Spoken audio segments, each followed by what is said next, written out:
Hi friends, current affairs ഒരു വളരെ important ടോപ്പിക്കാണ്. പലപ്പോഴും ഒരുപാട് പരന്ന് പഠിക്കാൻ കിടക്കുന്നുണ്ടാവും. പക്ഷെ ഇപ്പം 10th മെയിൻസിനൊക്കെ ആണെങ്കിൽ 10th ലെവൽ മെയിൻസിനൊക്കെ PSCക്ക് 20 മാർക്കുണ്ട് അല്ലേ? ആ 20 മാർക്ക് പല വിഷയങ്ങളിലായിട്ട് ചെതറി കിടക്കും. ഒരേ ഭാഗത്ത് തന്നെ ആ 20 മാർക്ക് കറണ്ട് അഫയേഴ്സ് എന്നുള്ള നിലയിൽ നിങ്ങൾക്ക് കാണാൻ പറ്റില്ല. എങ്കിൽ പോലും 10 മുതൽ 15 മാർക്ക് വരെ മിനിമം കറണ്ട് അഫയേഴ്സ് പ്രത്യക്ഷപ്പെടുന്നു. അപ്പോൾ നമുക്കത് പൊളിച്ചടക്കാനുള്ള ഏറ്റവും നല്ല ടാക്ടിക് എന്ന് പറയുന്നത് എന്താണ് PSCയുടെ ചോദ്യത്തിൻ്റെ ശൈലി എന്ന് മനസ്സിലാക്കുക. അല്ലെങ്കിൽ കറണ്ട് അഫയേഴ്സ് പരന്ന് കിടക്കുകയാണ്. ഓക്കെ, അപ്പം നമുക്ക് മുൻകാല ചോദ്യ പേപ്പറുകളിൽ, അതായത് 2024-ലും 2025-ലും ചോദിച്ച ചോദ്യ പേപ്പറുകളിലെ കറണ്ട് അഫയേഴ്സ് ക്വസ്റ്റ്യൻസ്, അതുമായി ബന്ധപ്പെട്ട അപ്ഡേറ്റഡ് ഫാക്ട്സ്, അതുപോലെ PSCക്ക് ഇനി ചോദിക്കാൻ സാധ്യതയുള്ള ആ ട്രെൻഡ് അനുസരിച്ചുള്ള ചോദ്യങ്ങളുമാണ് ഈ ക്ലാസ്സുകളിലൂടെ നിങ്ങൾ പരിചയപ്പെടുക. ഹായ് ഫ്രണ്ട്സ്, എൻ്റെ പേര് രഘുനന്ദനൻ MV വിൻഡോസ് 2ൻ്റെ പുതിയ ക്ലാസ്സിലേക്ക് സ്വാഗതം. അപ്പോൾ ഈ ക്ലാസ്സിൽ നിന്ന് തന്നെ ഇതിൻ്റെ ഡീറ്റെയിൽഡ് നോട്ട് നിങ്ങൾക്ക് കിട്ടും. അതുകൂടാതെ ഇതിൽ നിന്നുള്ള ഒരു എക്സാമും കിട്ടും. ഡീറ്റെയിൽഡ് നോട്ടും എക്സാമും കിട്ടുന്നതിന് വേണ്ടി നമ്മുടെ ടെലിഗ്രാം ചാനലിൽ ജോയിൻ ചെയ്യുക. അതുപോലെ തന്നെ എക്സാം കിട്ടുന്നതിന് വേണ്ടി ആപ്പ് ഡൗൺലോഡ് ചെയ്യുക. രണ്ടിൻ്റെയും ലിങ്ക് ഞാൻ താഴെ ഡിസ്ക്രിപ്ഷൻ ബോക്സിൽ നൽകിയിട്ടുണ്ട്. കൂടാതെ ഈ ചാനൽ ആദ്യമായിട്ടാണ് കാണുന്നതെങ്കിൽ ഒന്ന് സബ്സ്ക്രൈബ് ചെയ്യുക. ഇതുവരെയും സബ്സ്ക്രൈബ് ചെയ്തിട്ടില്ലെങ്കിൽ അതുപോലെ ബെല്ലൈക്കണിലൊന്ന് ക്ലിക്ക് ചെയ്താൽ നിങ്ങൾക്ക് ഈ വീഡിയോ അപ്ലോഡ് ചെയ്യുന്ന മുറയ്ക്ക് തന്നെ വീഡിയോ ക്ലാസ്സുകൾ ലഭിക്കും. ഓക്കെ, അപ്പോൾ നമുക്ക് ക്ലാസ്സിലേക്ക് പ്രവേശിക്കാം. അപ്പോൾ എന്താണ് നമ്മൾ ആദ്യം എടുക്കുന്ന ചോദ്യം? ഇന്ത്യയുടെ റിസർവ് ബാങ്കിൻ്റെ ഇപ്പോഴത്തെ ഗവർണർ ആരാണ് എന്ന് പറഞ്ഞൊരു ചോദ്യം ചോദിച്ചു. അത് സഞ്ജയ് മൽഹോത്രയാണ്. മുന്നത്തെ റിസർവ് ബാങ്ക് ഗവർണറുടെ പേര് ശക്തികാന്ത ദാസും കൂടി അവിടെ തന്നിട്ടുണ്ട്. നമുക്കറിയാം, ഇപ്പോൾ അദ്ദേഹം റിസർവ് ബാങ്ക് ഗവർണർ അല്ല, മറിച്ച് പുതിയ ഒരു തസ്തിക പ്രധാനമന്ത്രിയുടെ ഓഫീസിൽ ഉണ്ടാക്കിയിട്ടുണ്ട്. പ്രിൻസിപ്പൽ സെക്രട്ടറി 2 എന്ന് പറഞ്ഞിട്ട് ആ പോസ്റ്റിലാണ് ഇപ്പോൾ ശക്തികാന്ത ദാസ്. സഞ്ജയ് മൽഹോത്രയാണ് നിലവിലെ ഗവർണർ എന്ന് പറയുന്നത്. അപ്പം നിലവിലെ ഗവർണർ ആരായിരുന്നു? സഞ്ജയ് മൽഹോത്ര. ഇന്ത്യയുടെ 25ാമത്തെ ഗവർണർ ആയിരുന്നു ശക്തികാന്ത ദാസ് റിസർവ് ബാങ്കിന്റെ. ഇന്ത്യയുടെ 26ാമത്തെ ഗവർണർ ആരാണ്? 26ാമത് ഗവർണർ സഞ്ജയ് മൽഹോത്രയാണ്. 2024 ഡിസംബറിലാണ് അദ്ദേഹം ചുമതലയേറ്റത്. മുൻ കേന്ദ്ര റവന്യൂ വകുപ്പ് സെക്രട്ടറി ആയിരുന്നു അദ്ദേഹം. പ്രധാനമന്ത്രിയുടെ ഓഫീസിലെ ചില പ്രധാനപ്പെട്ട പദവികൾ നിങ്ങളൊന്ന് ഓർത്തിരിക്കൂ. ഒന്ന് ഓർക്കേണ്ടത്, ശ്രീ ശക്തികാന്ത ദാസ്, അതായത് റിസർവ് ബാങ്ക് ഓഫ് ഇന്ത്യയുടെ 25ാമത്തെ ഗവർണറായിരുന്ന ശക്തികാന്ത ദാസ് ഇപ്പോൾ പ്രിൻസിപ്പൽ സെക്രട്ടറി 2 എന്ന് പറഞ്ഞൊരു പുതിയ തസ്തികയുണ്ടാക്കി അദ്ദേഹത്തെ അവിടെ നിയമിച്ചിട്ടുണ്ട്. ദേശീയ സുരക്ഷാ ഉപദേഷ്ടാവ്, നമ്മുടെ ഓപ്പറേഷൻ സിന്ദൂറൊക്കെ വന്ന പശ്ചാത്തലത്തിൽ ഈ ചോദ്യം വളരെ പ്രസക്തമാണ്. ശ്രീ അജിത് ഡോവലാണ് principal secretary to prime minister. അതേസമയം principal secretary 2 Shaktikanta Das. Principal secretary ആരാണ്? ഡോക്ടർ PK മിശ്രയാണ്. ഓക്കെ, അപ്പോൾ RBIയുടെ ചരിത്ര പ്രധാന വ്യക്തികൾ കൂടി നമുക്ക് നോക്കാം. ആദ്യ ഗവർണർ സർ ഓസ്ബോൺ സ്മിത്ത് ആണ്.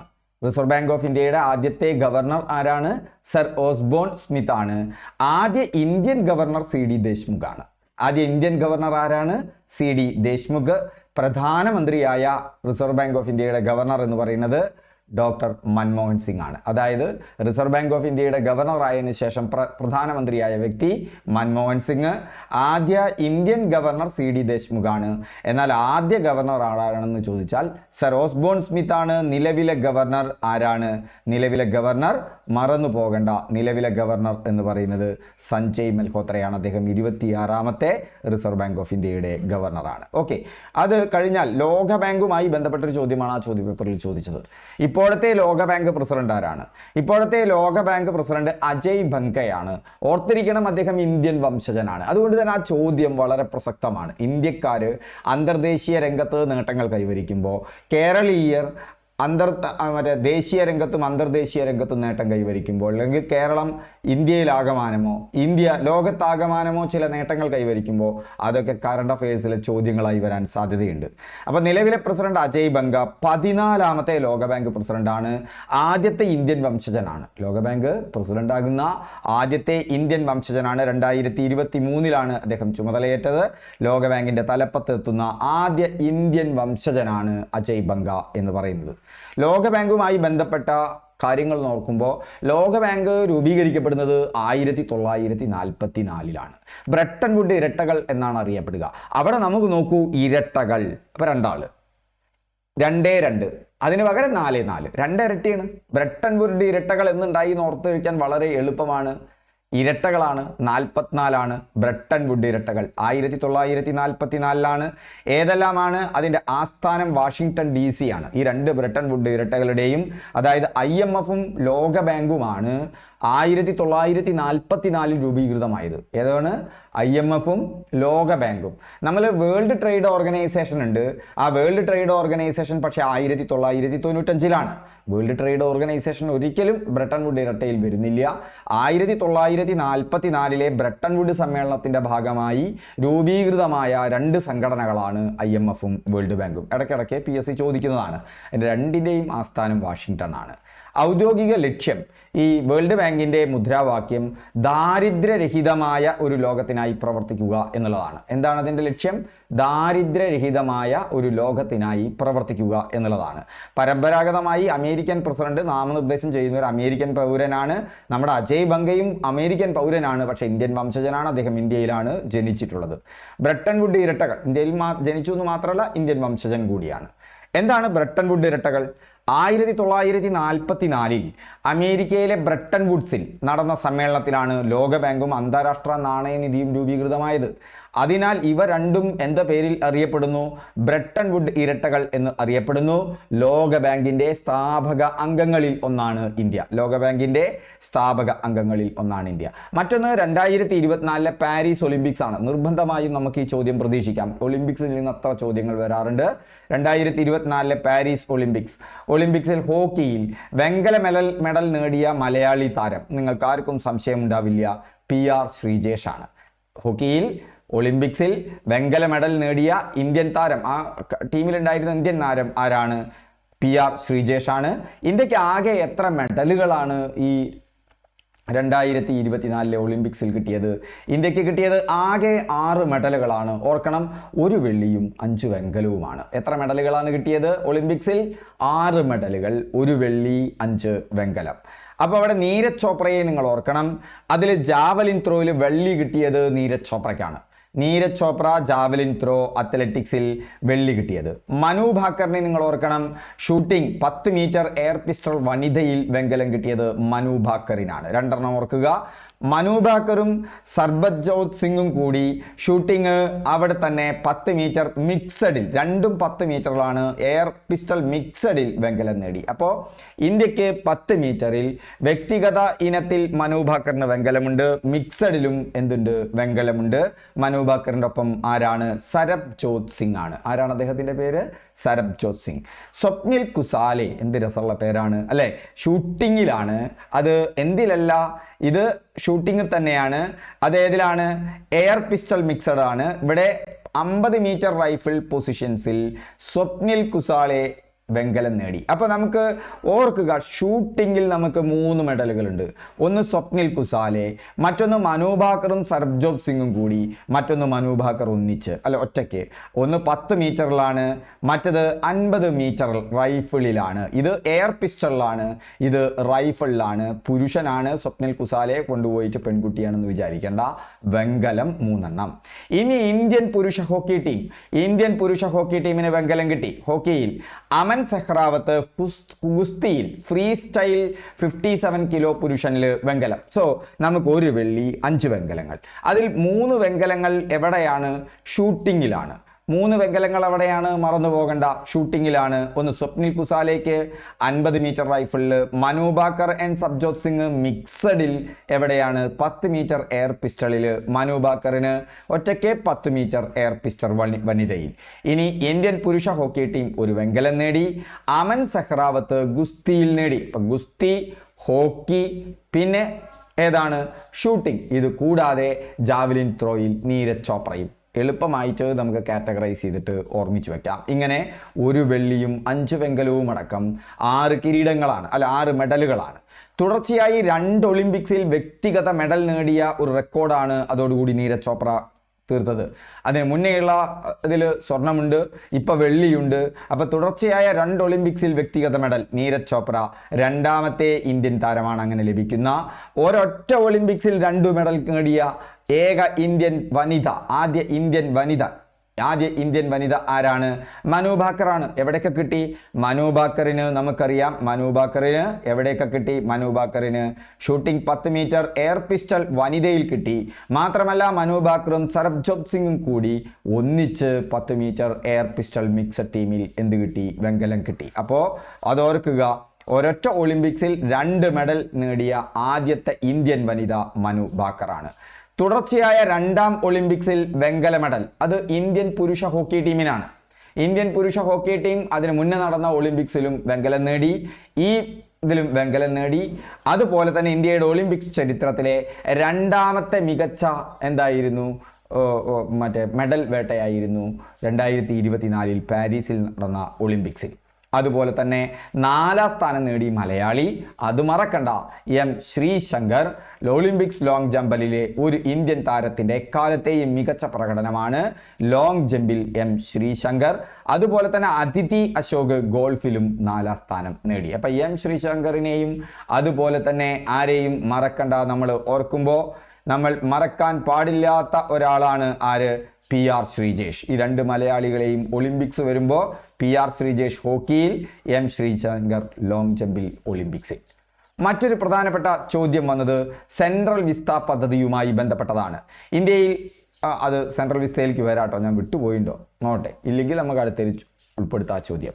ഇന്ത്യയിൽ ഇതിലേതാണ് ISROയുടെ ആദ്യ സൗരദൗത്യം? ഇത് സെൻട്രൽ വിസ്ത പദ്ധതി അല്ല കേട്ടോ. ഇതിൽ ഏതാണ് ISROയുടെ ആദ്യ സൗരദൗത്യം? ആദിത്യ L1 ആണ് ഇന്ത്യയുടെ സൗരദൗത്യം. ഇന്ത്യയുടെ ഗഗൻയാൻ എന്ന് പറഞ്ഞാൽ ബഹിരാകാശ ദൗത്യമാണ്. ചന്ദ്രയാൻ നിങ്ങൾക്കറിയാലോ, ചന്ദ്രനിലേക്കുള്ള ദൗത്യമാണ്. ആദിത്യ എന്ന് പറയുന്നത്, ആദിത്യ L1 എന്ന് പറയുന്നത് ആദ്യ സൗരദൗത്യമാണ്, സൂര്യനിലേക്കുള്ള ദൗത്യമാണ്. ആരുടേതാണ്? ISROയുടെ. സൂര്യനെ പഠിക്കാനുള്ള ഇന്ത്യയുടെ ആദ്യത്തെ ബഹിരാകാശ ദൗത്യം, അതിൻ്റെ വിക്ഷേപണം 2023 സെപ്റ്റംബർ 2-നാണ്. ഇതിൻ്റെ വിക്ഷേപണം എന്നാണ്? 2023 സെപ്റ്റംബർ 2-നാണ് അതിൻ്റെ വിക്ഷേപണം. ഒന്ന് മറന്നു പോകരുത്, വളരെ പ്രധാനപ്പെട്ടതാണ്. എന്നാൽ സൗരദൗത്യം 2023-ലാണ്. ഏത് മാസമാണ്? ഓണമൊക്കെയുള്ള മാസത്തിലാണ്, സെപ്റ്റംബർ മാസത്തിലാണ്, 2-ലാണ്. ഓർക്കുക, ശ്രീഹരിക്കോട്ട സതീഷ് ധവാൻ സ്പേസ് സെന്ററിലാണ് അധിക ഉപഗ്രഹ വിക്ഷേപണങ്ങളും. ശ്രീഹരിക്കോട്ട സതീഷ് ധവാൻ സ്പേസ് സെന്ററിൽ നിന്നായിരിക്കും. ഓർത്തു വയ്ക്കുക. ഭ്രമണപഥം ലഗ്രാഞ്ച് പോയിന്റ് ആണ്. ഭ്രമണപഥം ഏതാണ്? Lagrange point. ഭൂമിയിൽ നിന്ന് ഏകദേശം 1.5 ദശലക്ഷം കിലോമീറ്റർ അകലെയാണ് ഇന്ത്യയുടെ ഒരു സൗരദൗത്യം വന്നിട്ടുള്ളത്. L1 അവിടെയാണത് സ്ഥാപിതമായിട്ടുള്ളത്. ഉപകരണങ്ങൾ, സൗരാന്തരീക്ഷത്തെക്കുറിച്ച് പഠിക്കാൻ 7 ഉപകരണങ്ങളുണ്ട് L1-ൽ. ഓർക്കാൻ വളരെ എളുപ്പമാണ്. L1 അല്ലേ? L1-നെ ഓർക്കുമ്പോൾ എത്ര ഉപകരണങ്ങൾ എന്നോർക്കാൻ നിങ്ങൾക്ക് വളരെ സിമ്പിളാണ്. L1-നെ ഓർക്കുമ്പോൾ നിങ്ങൾ ഇത്ര മാത്രം ഓർമ്മിച്ചാൽ മതി. L1 ആണല്ലോ, ആ L തിരിച്ചിട്ടാൽ 7 ആണ്. ഓക്കെ, ആ L തിരിച്ചിട്ടാൽ എന്താണ്? 7 ആണ്. ഇനി മറ്റൊന്ന് ഓർക്കാൻ നമുക്ക് ബുദ്ധിമുട്ടുക, ലഗ്രാഞ്ച് പോയിന്റ് ആണ്. അവിടെ ലഗ്രാഞ്ച് പോയിന്റിൽ എന്തുണ്ട്? L ഉണ്ട്. ലഗ്രാഞ്ച് പോയിന്റിൽ നിങ്ങൾക്ക് കാണാം അവിടെ എന്തുണ്ട്? ലഗ്രാഞ്ച് പോയിന്റിൽ L ഉണ്ട് എന്ന് നിങ്ങൾക്ക് കാണാം. അപ്പോൾ ലഗ്രാഞ്ച് പോയിന്റ് അങ്ങനെ ഓർത്തു വെക്കാം നമുക്ക്. അപ്പോൾ ലഗ്രാഞ്ച് പോയിന്റ് ഉണ്ട്, L1 ഉണ്ട്. 2023 സെപ്റ്റംബർ 2-ആണ്. സെപ്റ്റംബർ മാസം എത്രാമത്തെ മാസമാണ്? നിങ്ങളൊന്ന് ഓർത്ത് നോക്കൂ. സെപ്റ്റംബർ മാസം ജനുവരി, ഫെബ്രുവരി, March, April, May, June, July, August, September. അവിടെ L1 അല്ലേ? സെപ്റ്റംബർ 9 അല്ലേ? നോക്കൂ, അങ്ങനെ ഓർക്കുമ്പോൾ L7 1 1 7 1 8, പിന്നെ 9ാമത്തെ മാസം സെപ്റ്റംബർ 1 കൂടി കൂട്ടിയാൽ 9ആയി. സിമ്പിളായല്ലോ. അപ്പോൾ 7 1 9, 7 1 കൂടിയ 8, 8ൻ്റെ അടുത്തത് 9. 2023 സെപ്റ്റംബർ 2-നാണ്. ഏകദേശം 1.5 ദശലക്ഷം കിലോമീറ്റർ. 7 ഉപകരണങ്ങളാണ് അവിടെ. 7 എന്നുള്ളതിനോട് L കണക്ട് ചെയ്ത് ഓർമ്മിച്ചു വയ്ക്കുക. പ്രധാന ലക്ഷ്യങ്ങൾ എന്തൊക്കെയാണ്? സൗരപഠനം ഓർത്തു വയ്ക്കണം. സൗര കൊറോണ, ഫോട്ടോസ്ഫിയർ, ക്രോമോസ്ഫിയർ എന്നിവയെക്കുറിച്ച് പഠിക്കുക. സൗര കൊറോണയെക്കുറിച്ച് പഠിക്കുക, ഫോട്ടോസ്ഫിയറിനെ കുറിച്ച് പഠിക്കുക, ക്രോമോസ്ഫിയറിനെ കുറിച്ച് പഠിക്കുക. കൊടുങ്കാറ്റുകൾ, സൗരവാദങ്ങളെയും സൗര കൊടുങ്കാറ്റുകളെയും കുറിച്ച് പഠിക്കുക. കാലാവസ്ഥാ പ്രവർത്തനങ്ങൾ, സൗര പ്രവർത്തനങ്ങൾ ഭൂമിയുടെ കാലാവസ്ഥയെ എങ്ങനെ സ്വാധീനിക്കും എന്ന് പഠിക്കുക. അപ്പോൾ അവിടെ സൗര കൊറോണയുണ്ട്, ഫോട്ടോസ്ഫിയർ ഉണ്ട്, ക്രോമോസ്ഫിയർ ഉണ്ട്, കൊടുങ്കാറ്റുകളുണ്ട്, സൗരവാതങ്ങൾ, സൗര കൊടുങ്കാറ്റുകൾ, ഇതിനെക്കുറിച്ചുള്ള പഠനമുണ്ട്. കാലാവസ്ഥാ പ്രഭാവത്തെക്കുറിച്ചുള്ള പഠനമുണ്ട്. ബഹിരാകാശ യാത്രകർ, ഇന്ത്യൻ യാത്രകർ എന്നുള്ള പറയുമ്പോൾ അവിടെ നിങ്ങൾ ഓർക്കേണ്ടത് ഈ റീസെൻ്റായി നടന്ന ഒരു കാര്യം ഓർക്കണം. ആക്സിയൻ മിഷൻ 4 AX4. എന്താണ് ആക്സിയൻ മിഷൻ 4? 2025 40 വർഷത്തിനു ശേഷം, രാകേഷ് ശർമ്മയ്ക്ക് ശേഷം ഒരു ഇന്ത്യൻ വംശജൻ വീണ്ടും ബഹിരാകാശത്തെത്തുകയാണ്. വളരെ പ്രധാനപ്പെട്ട വാർത്തയാണ്. വിക്ഷേപണം നടന്ന ദിവസം ഓർത്തു വെക്കണം, 2025 ജൂൺ 25. നിങ്ങൾക്ക് പഠിക്കാൻ പാകത്തിലാണ് തന്നിട്ടുള്ളത്. ഈ കഴിഞ്ഞ മാസം 2025 ജൂൺ 25-നാണ് വിക്ഷേപണം നടന്നത്. ബഹിരാകാശ പേടകം സ്പേസ് എക്സിന്റെ ഡ്രാഗൺ ആണ്. ഒരു ഡ്രാഗൺ പോലെയാണ് സ്പേസ് എക്സ് കയറിയതെന്ന് വിചാരിക്കുക. അതിലെ പൈലറ്റായിരുന്നു ശുഭാംശു ശുക്ല. 4 ആൾക്കാരിൽ ഒരാൾ ഇന്ത്യക്കാരനായിരുന്നു. എന്താണ് പ്രത്യേകത? അന്താരാഷ്ട്ര ബഹിരാകാശ നിലയത്തിലേക്ക് യാത്ര ചെയ്യുന്ന ആദ്യ ഇന്ത്യക്കാരനാണ്. ബഹിരാകാശത്തെത്തിയ ആദ്യ ഇന്ത്യക്കാരൻ രാകേഷ് ശർമ്മയാണ്. അതിനുശേഷം 40 വർഷത്തിന് ശേഷം ഒരു ഇന്ത്യക്കാരനായിട്ടുള്ള ആരാണ്? ശുഭാംശു ശുക്ല ബഹിരാകാശത്തേക്ക് എത്തുകയാണ്. ആ ബഹിരാകാശത്തേക്ക് എത്തുമ്പോൾ അദ്ദേഹത്തിന് വേറൊരു റെക്കോർഡുണ്ട്. എന്താണ്? അന്താരാഷ്ട്ര ബഹിരാകാശ നിലയം, അങ്ങനത്തെ ഒരു നിലയമുണ്ട്, ഇന്റർനാഷണൽ സ്പേസ് സെന്റർ. അവിടേക്ക് എത്തുന്ന ആദ്യ ഇന്ത്യക്കാരൻ കൂടിയാണ് ശുഭാംശു ശുക്ല. ഓക്കെ, ഇന്ത്യൻ ബഹിരാകാശ യാത്രികർ. ആദ്യ യാത്രകൻ എന്ന് പറയുന്നത് 1984-ലാണ്. 40 വർഷം കഴിഞ്ഞത് 41-ാമത്തെ വർഷമാവാനായി. 1984-ലാണ് അദ്ദേഹം പോയത്. 1984 ഏപ്രിൽ 22. മറന്നു പോകണ്ട, ചോദിക്കാം. ഏപ്രിൽ 2 ഇയാൾ പോയത്. ശുഭാംശു ശുക്ല പോയത് 2025 2/5 മാസം 6, 5 കഴിഞ്ഞാലുള്ള മാസം 6, അത് കഴിഞ്ഞാൽ വീണ്ടും 25 വരുന്നു, ജൂൺ 25. അതേസമയം രാകേഷ് ശർമ്മ 1984 ഏപ്രിൽ 2-നാണ്. വാഹനം ഓർത്ത് വെക്കണം, സോയൂസ് ടി ആണ്. ഇവിടെ ഡ്രാഗൺ ആണ്. ആക്സിയം 4-ന്റെ ഏതാണ്? ഡ്രാഗൺ ആണ്. ഇവിടെ സോയൂസ് ടി റഷ്യൻ നിർമ്മിതമാണ്. അദ്ദേഹവും ഒരു ബഹിരാകാശ നിലയത്തിൽ പോയി. അത് അന്താരാഷ്ട്ര ബഹിരാകാശ നിലയത്തിലല്ല, സല്യൂട്ട് 7-ലാണ്. സോയൂസ് സല്യൂട്ട് 7 8 ദിവസമാണ് അദ്ദേഹം അവിടെ തങ്ങിയത്. 2ാമത്തെ ഇന്ത്യൻ ബഹിരാകാശ യാത്രികനാണ്. 40 വർഷത്തിനു ശേഷം അന്താരാഷ്ട്ര ബഹിരാകാശ നിലയത്തിലേക്ക് യാത്ര ചെയ്യുന്ന ആദ്യ ഇന്ത്യക്കാരനാണ് അദ്ദേഹം എന്ന് പറയുന്നത്. സോറി, ഞാനിവിടെ നോട്ടേട്ടോ, സെൻട്രൽ വിസ്ത ഇതിൽ ഉൾപ്പെടുത്തിയിട്ടില്ല. 54ാമത് കേരള ചലച്ചിത്ര പുരസ്കാരമൊക്കെ വരേണ്ടതാണല്ലോ, വന്നിട്ടില്ല. നമുക്ക് അടുത്തതിലുണ്ടോ നോക്കാം. യെസ്, അപ്പം നമുക്കിനി അടുത്തത് നോക്കാം. അടുത്ത ചോദ്യത്തിലേക്ക് പോകാം. ഒരു മിനിറ്റ്, കുറച്ചെണ്ണം വിട്ടുപോയിട്ടുണ്ട്, അതാണ് ഉണ്ടായത്. നമുക്ക് അടുത്തതിൽ ഉൾപ്പെടുത്താം.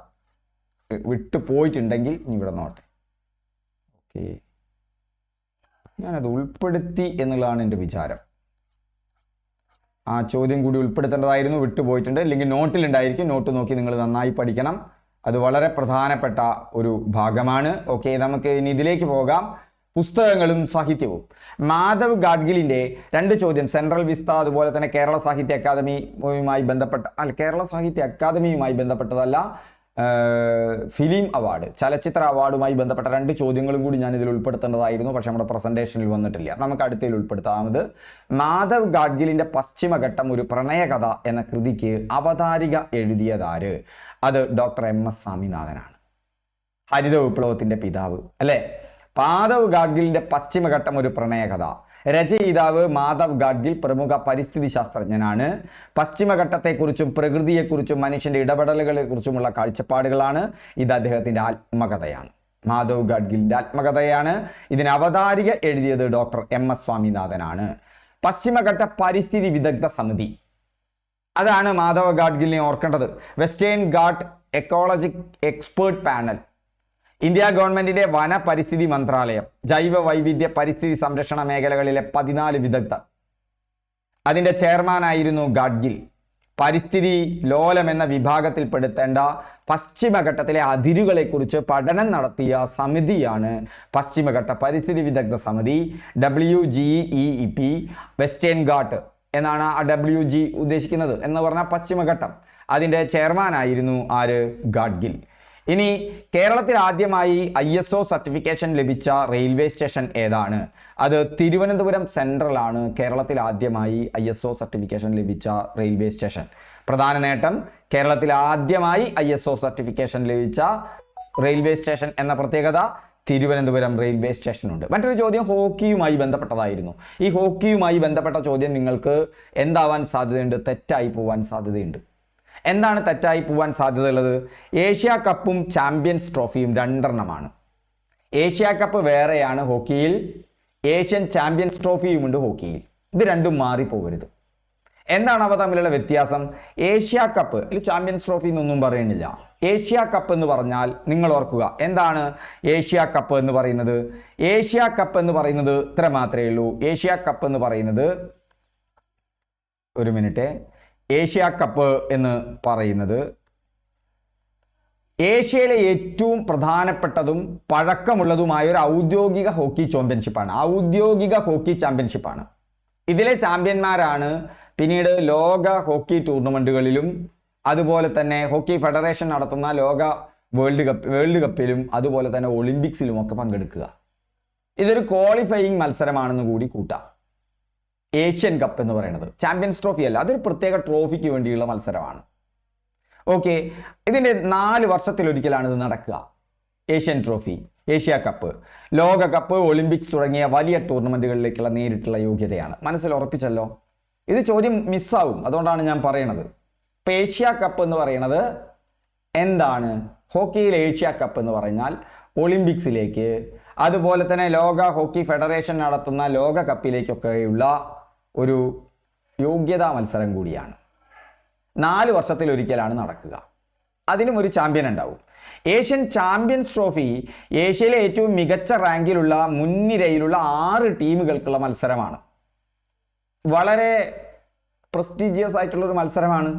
ആ ചാമ്പ്യൻസ് കപ്പ് എന്ന് പറയുന്നത് വളരെ പ്രത്യേകതയുണ്ട്. 1-2 വർഷം കൂടുമ്പോൾ നടക്കും. ലോക റാങ്കിംഗ് പോയിന്റുകളും കിരീടവും ഒക്കെ ഇതിൻ്റെ ഭാഗമായി കിട്ടും. 2024 നവംബറിൽ ഇന്ത്യയിൽ വെച്ച് നടന്ന ഏഷ്യൻ വനിതാ ചാമ്പ്യൻസ് ട്രോഫി ഹോക്കി ടൂർണമെന്റിന്റെ കിരീടം നേടിയ രാജ്യം, ഇവിടേക്കാണ് പ്രശ്നം വരിക. ഇവിടെ ഏഷ്യൻ കപ്പായിട്ട് കൂട്ടരുത്. എന്താണത്? ഏഷ്യൻ ചാമ്പ്യൻസ് ട്രോഫിയാണ്. അത് ഇന്ത്യയായിരുന്നു. അതേതായിരുന്നു? ഇന്ത്യയായിരുന്നു. 2024 ഏഷ്യൻ ചാമ്പ്യൻസ് ട്രോഫി ഫലങ്ങൾ നിങ്ങൾക്ക് ഓർത്തു വയ്ക്കാൻ വളരെ എളുപ്പമാണ്. അതിൻ്റെ വേദി പോകട്ടെ, വിജയി 2 ഇന്ത്യയാണ്. മെൻസ് ട്രോഫിയിൽ ഇന്ത്യ 5ാമത്തെ കിരീടമാണ്. അതോടുകൂടി ഏറ്റവും കൂടുതൽ തവണ ചാമ്പ്യൻസ് ട്രോഫി നേടിയ രാജ്യം ഇന്ത്യയായിട്ട് മാറി. എന്നാൽ ചാമ്പ്യൻസ് ട്രോഫിയിൽ വനിതാ വിഭാഗത്തിൽ ഇന്ത്യക്ക് 3ാമത്തെ കിരീടമാണ്. ദക്ഷിണ കൊറിയയോടൊപ്പം ഇന്ത്യ എന്തായിട്ട് മാറി? ഏറ്റവും കൂടുതൽ തവണ ചാമ്പ്യൻസ് ട്രോഫി വനിതാ കപ്പ് നേടുന്ന രാജ്യവും ഇന്ത്യയായിട്ട് മാറി. രണ്ടിൻ്റെയും റണ്ണറപ്പ് ചൈനയാണ്. സിമ്പിളായിട്ട് ഓർത്തു വയ്ക്കാൻ ചാമ്പ്യൻസ് ട്രോഫിയിൽ. ഓക്കെ, വേദി 2024 ഗാങ്ചു ചൈനയിലാണ്. 2024 രാജ്ഗീർ ഇന്ത്യയിലാണ്. പുരുഷ വിഭാഗം ചൈനയിൽ ഗാങ്ചുവിലും വനിതാ വിഭാഗം രാജ്ഗീർ ഇന്ത്യയിലുമാണ്. പുരുഷ ഹോക്കിയിലെ പ്രത്യേകതകൾ: ഇന്ത്യ ഏറ്റവും കൂടുതൽ തവണ ജേതാക്കൾ, 5 കിരീടങ്ങൾ. ടൂർണമെന്റിലെ മികച്ച താരം ഹർമൻപ്രീത് സിംഗ് ആണ്. കേരളത്തിൽ നിന്നുള്ള PR ശ്രീജേഷ് ഗോൾ കീപ്പർ ആയിട്ടുണ്ടായിരുന്നു. വനിതാ ഹോക്കിയിലെ പ്രത്യേകത എന്താണ്? 2024 വിജയത്തോടെ ഇന്ത്യൻ വനിതാ ഹോക്കി ടീം ദക്ഷിണ കൊറിയയ്ക്കൊപ്പം ഏറ്റവും കൂടുതൽ തവണ ജേതാക്കളായി. ഓർത്തു വയ്ക്കാൻ എളുപ്പമാണല്ലേ? അപ്പൊ ചാമ്പ്യൻസ് ട്രോഫിയിൽ വുമൻസ് ആകട്ടെ മെൻസ് ആവട്ടെ ചാമ്പ്യൻ വിജയി ഇന്ത്യയാണ്, റണ്ണറപ്പ് ചൈനയാണ്. രണ്ടോടത്തും ഏറ്റവും കൂടുതൽ കിരീടങ്ങൾ നേടിയ രാജ്യം എന്നുള്ള നിലയിൽ ഇന്ത്യയുണ്ട്. പുരുഷന്മാരുടെ 5 തവണ ഇന്ത്യ മാത്രം. പക്ഷെ വനിതകളുടെ ദക്ഷിണ കൊറിയയും ഇന്ത്യയുമുണ്ട്. ടൂർണമെന്റിലെ മികച്ച താരം അവിടെ ദീപികയാണ്, മറ്റോടത്ത് ഹർമൻപ്രീത് സിംഗ് ആണ്. വേദി Rajgir Bihar India. Asia cup. ഇനി ഏഷ്യ കപ്പ് നടക്കാം. Asia cup 4 വർഷത്തിലൊരിക്കലാണ്. അവസാനം നടന്നത് 2022-ലാണ്. 2022 വേദി ജക്കാർത്തയിലാണ് പുരുഷ വിഭാഗം, ഇന്തോനേഷ്യയിൽ. അവിടെ വിജയി ദക്ഷിണ കൊറിയയും റണ്ണറപ്പ് മലേഷ്യയും 3ാം സ്ഥാനം ഇന്ത്യക്കുമാണ്. അവിടെ 3ാം സ്ഥാനമാണ് ഇന്ത്യക്ക്. വിജയി ആരാണ്? ദക്ഷിണ കൊറിയ. റണ്ണറപ്പ് മലേഷ്യ, 3-ാം സ്ഥാനം ഇന്ത്യ. വേദി ജക്കാർത്ത, ഇന്തോനേഷ്യ. ഇവിടെയോ വനിതാ വിഭാഗം ജപ്പാൻ, ദക്ഷിണ കൊറിയ, ഇന്ത്യ. അപ്പൊ നോക്കൂ, ഈ രണ്ടോടത്തും നമ്മൾ നോക്കുമ്പോൾ എത്ര രാജ്യങ്ങളെയാണ് നമ്മൾ ഓർക്കേണ്ടത് വിജയുടെ കാര്യത്തിൽ? ദക്ഷിണ കൊറിയ ഉണ്ട്, മലേഷ്യ ഉണ്ട്, ഇന്ത്യയുണ്ട്. 3 രാജ്യമായി. ഇവിടെ വീണ്ടും ഇന്ത്യ വരുന്നുണ്ട്, ഇവിടെ വീണ്ടും ദക്ഷിണ കൊറിയ വരുന്നുണ്ട്, പിന്നെ നമ്മൾ ജപ്പാനെ ഓർക്കേണ്ടുള്ളൂ. അപ്പൊ ഏഷ്യ കപ്പിന്റെ കാര്യത്തിൽ 4 രാജ്യങ്ങൾ: ജപ്പാൻ, ഇന്ത്യ, ദക്ഷിണ കൊറിയ, മലേഷ്യ. 4 രാജ്യങ്ങൾ. അതിൽ 3-ാം സ്ഥാനം ഇന്ത്യക്ക്. പ്രശ്നം തീർന്നല്ലോ. ഇനി 2 സ്ഥാനങ്ങളല്ലേ നമ്മൾ പഠിക്കേണ്ടുള്ളൂ. അതിൽ ദക്ഷിണ കൊറിയ നോക്കുക. ദക്ഷിണ കൊറിയ പുരുഷ വിഭാഗത്തിൽ വിജയിയും റണ്ണറപ്പ് വനിതാ വിഭാഗത്തിലുമാണ്. പുരുഷ വിഭാഗത്തിൽ വിജയിയാണ് ദക്ഷിണ കൊറിയ, റണ്ണറപ്പ് വനിതാ വിഭാഗത്തിലാണ്. എന്നാൽ പുരുഷ വിഭാഗത്തിൽ റണ്ണറപ്പ് മലേഷ്യയാണ്. പുരുഷ വിഭാഗത്തിൽ വനിതാ വിഭാഗത്തിൽ വിജയി ജപ്പാനുമാണ്. ഇങ്ങനെ ഓർത്തു വയ്ക്കുക, എളുപ്പമാണ്. 3-ാം സ്ഥാനം ഇന്ത്യക്ക്. പിന്നെയോ ദക്ഷിണ കൊറിയ വരുന്നുണ്ട്. ദക്ഷിണ കൊറിയയ്ക്ക് 1ഉം 2ഉം വന്നിട്ടുണ്ട്. പുരുഷനിൽ 1, സ്ത്രീയിൽ 2. അതുകൊണ്ട് തന്നെ സ്ത്രീയിൽ 2 ആയതുകൊണ്ട് അവിടെ വിജയി വേറെ വേണം. അതാരാണ്? ജപ്പാൻ. പുരുഷനിൽ 1 ആയതുകൊണ്ട് അവിടെ റണ്ണറപ്പ് വേണം, മലേഷ്യ.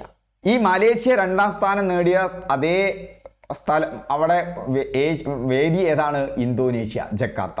ഇവിടെ മസ്കറ്റ്, ഒമാൻ. അങ്ങനെ കമ്പയർ ചെയ്ത് പഠിക്കുക. കേരള സംഗീത നാടക അക്കാദമിയുടെ ഇപ്പോഴത്തെ ചെയർമാനാണെന്ന് ചോദിച്ചത് മട്ടന്നൂർ ശങ്കരൻകുട്ടിയാണ്. കേരള സംഗീത നാടക അക്കാദമിയുടെ ചെയർമാൻ. അദ്ദേഹം തായമ്പക വിദഗ്ധനാണ്, മേളപ്രമാണിയാണ്. അപ്പോൾ തായമ്പക വിദഗ്ധനാണ്. അതിൻ്റെ സെക്രട്ടറി കരിവള്ളൂർ മുരളിയാണ്. ഓക്കെ, അപ്പോൾ മട്ടന്നൂർ ശങ്കരൻകുട്ടി, നിലവിൽ കേരള സംഗീത നാടക അക്കാദമിയുടെ സെക്രട്ടറി സ്ഥാനത്ത് കരിവള്ളൂർ മുരളി. ഓക്കെ, അപ്പോൾ ഇതാണ് ഇതുമായി ബന്ധപ്പെട്ട കാര്യം. ഓക്കെ, നമ്മളവിടെ വിട്ടുപോയത് 2 ചോദ്യങ്ങളാണ്. ആ 2 ചോദ്യങ്ങൾ അടുത്ത ക്ലാസ്സിൽ ഉൾപ്പെടുത്താം. അപ്പോൾ ഇതുമായി ബന്ധപ്പെട്ട ചോദ്യങ്ങളും നോട്ടുകളൊക്കെ കിട്ടുക. നോട്ടിൽ ഞാനത് വിശദമായി നൽകിയിട്ടുണ്ട്. നോട്ട് തയ്യാറാക്കിയതിന് ശേഷം പ്രസൻറ്റേഷൻ കൊടുത്തത്, പക്ഷേ അതിൽ ഞാൻ വിട്ടുപോയി കൊടുക്കാൻ. Okay, thank you all. വീണ്ടും നമുക്ക് അടുത്ത ക്ലാസ്സിൽ കാണാം. ക്ലാസ് അവസാനം കഴിഞ്ഞവർ, കണ്ടവർ ഒന്ന് കമൻറ്റ് ചെയ്യുക. ഇഷ്ടപ്പെട്ടുവെങ്കിൽ അടുത്ത സുഹൃത്തുക്കൾക്കൊക്കെ ഒന്ന് ഷെയർ ചെയ്യുക. Okay, thank you. വീണ്ടും നമുക്ക് അടുത്ത ക്ലാസ്സിൽ കാണാം.